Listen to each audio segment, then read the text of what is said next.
Apa tips nak konsisten simpan emas? Kalau anda menjadi penyimpan emas dan anda nak konsisten menabung emas, mudah sahaja. Pertama, kena paksa. Cara paling mudah nak paksa, anda buat auto debit. Dekat Public Gold sekarang ni tuan-tuan, dekat aplikasi Gap, kita ada kaedah pembelian secara Gap auto debit. Maksudnya kalaulah anda set setiap bulan, anda pastikan RM1,000 duit gaji anda jadi emas. So, anda set auto debit, nanti setiap bulan dia akan potong. Jadi simpanan emas anda akan meningkat secara auto setiap bulan.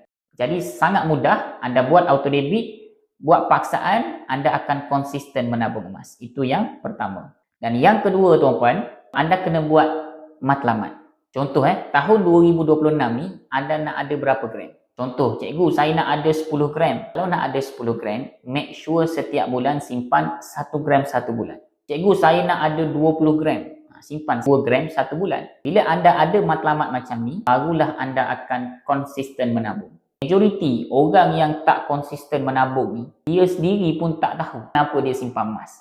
Kalau dia sendiri tak tahu kenapa dia simpan emas, memang susah untuk dia konsisten. Jadi nasihat saya dua, tips dia.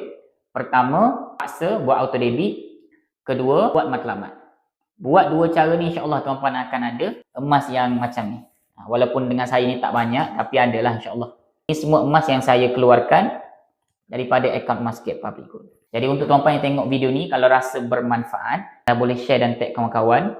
Kalau nak belajar ilmu emas dan kewangan, teruskan follow saya. Nak belajar simpan emas, isi beg biru di bawah.